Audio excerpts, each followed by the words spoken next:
Good evening, everyone. What a great victory and a well-deserved one. I think it was a very tough game. But before I go any further, please hit the subscribe button. Make sure you like the video. Let's aim for 20 likes. Last video got 15, so I think we can aim for 20 this time. Appreciate you all. Let's get us in the algorithm.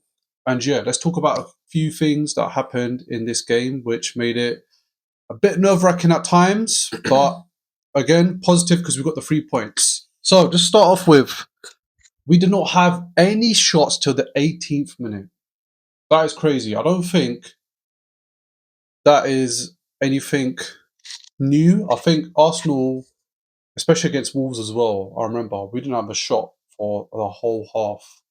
So and I know the reason why. It's because that low block where teams just sit back and want us to come in and absorb. But I felt like this game was very, very different. I felt like Bournemouth were doing that higher press, and it was working for majority of the game. We could have conceded if it weren't for that Gabriel mistake at the start. But again, it's football, it happens. He made up for it, scored a nice left foot shot. It wasn't a header this time or a set piece. A bit of a redemption goal. I think something interesting to add was Gyökeres and Martinelli. Yeah. I don't know. We didn't really see much from them in the first 20, 25, 30, maybe even the first half. I think they were very kind of passive. I mean, Gyökeres got in some good positions here and there, holding up the play and whatnot, attracting players. He did actually attract the players for Declan Rice's goal. But, I mean, it's games like that where you want him to kind of be a bit squabbly, find a goal maybe. I did say last video that I think that he might be able to get something away from the Emirates. But, I don't know. It's a bit lackluster from himself, Martinelli. Do you know what? Them two were a bit off it today. But one person I'm glad that is kind of picking up his stride is Martin Odegaard. I mean, he's got another assist again, so that's a goal and 2 assists in 3 games. So I feel like, I'm not going to say the old Odegaard's back.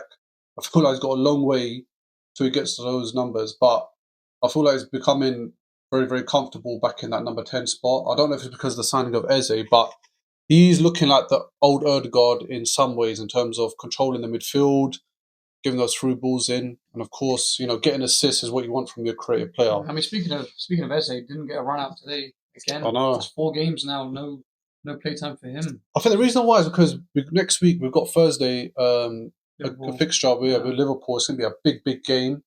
Even though Liverpool have not been on the best form, but I feel like they're a team that you definitely need to watch out for because at the start of the season we lost them 1-0. Obviously, it was a free kick, but at the end of the day, we need to make sure we go out there at the Emirates and handle it and get the 3 points.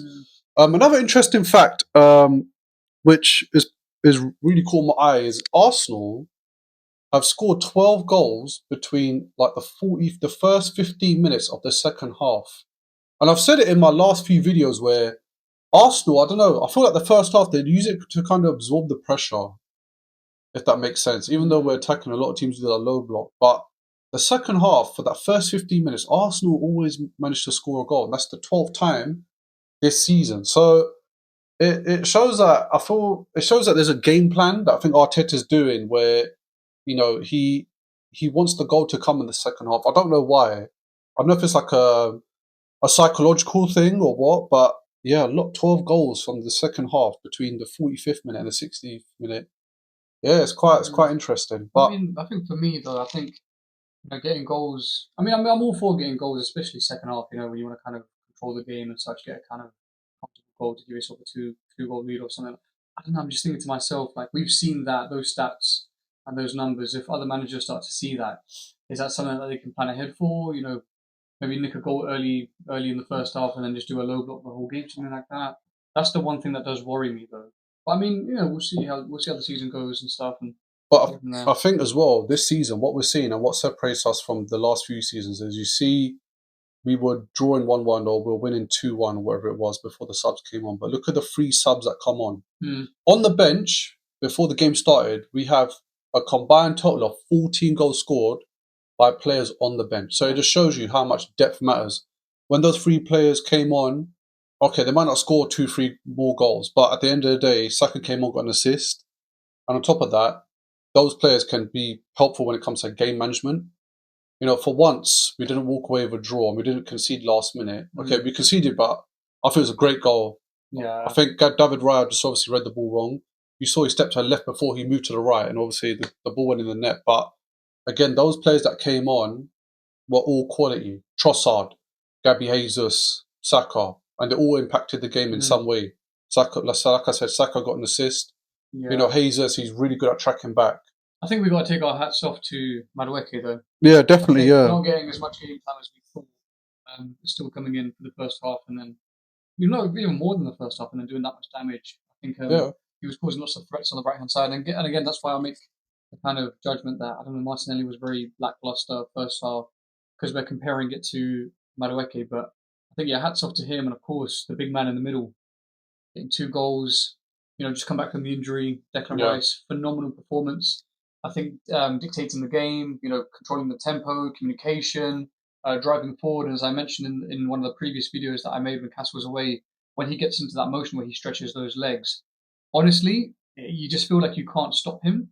And that's something that really does scare opposition. So, to have him, $100 million speaks for that price tag for a reason. We're lucky. I think as well, the officiating today was terrible. Yeah. I think Bournemouth, they were robbed at the end. Not saying from a goal, but I don't know any other referee that I've ever seen that blows the whistle at that time. Yeah, they shouldn't be doing that. Like, I've got to call a spade. Like when things like that happen, whether it's Bournemouth or if it's Arsenal, Man United, the referee has to let the play go on because it's an attacking part of the game in the last few seconds or minute or whatever it is. Now, Semenyo's obviously going to whip that ball right back. Yeah, exactly. Just because we do support Arsenal doesn't mean that we're definitely going to be biased. If there's something like that, then myself and Cass will be the first ones to call that out and say, that's not fair.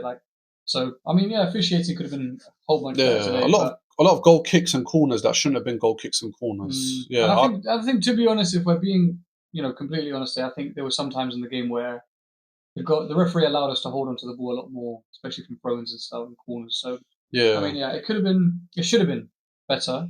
But we'll take the 3 points and we'll go on the road to the next one. Yeah, so now we've got a big cushion at the top, which we need. Remember what I said, Man City, we need them to drop points, which they did in their previous game. We're hoping that they continue to do the same. 7 points clear. Yep, but even though Aston Villa, we beat them last week, we're still only, we're not too far ahead of them. They're still in the mix. So don't write Aston Villa off. They're ahead of Man City. But that Liverpool game will be a determining factor as well for our title race. Yeah. We have to beat them. But make sure you keep an eye out for our video. We'll be doing our score prediction for that during the week. Make sure you hit the notification bell so you don't miss any videos that come out. Because we don't always talk about Arsenal fixtures. Sometimes we talk about transfers. Yep. We talk about breaking news.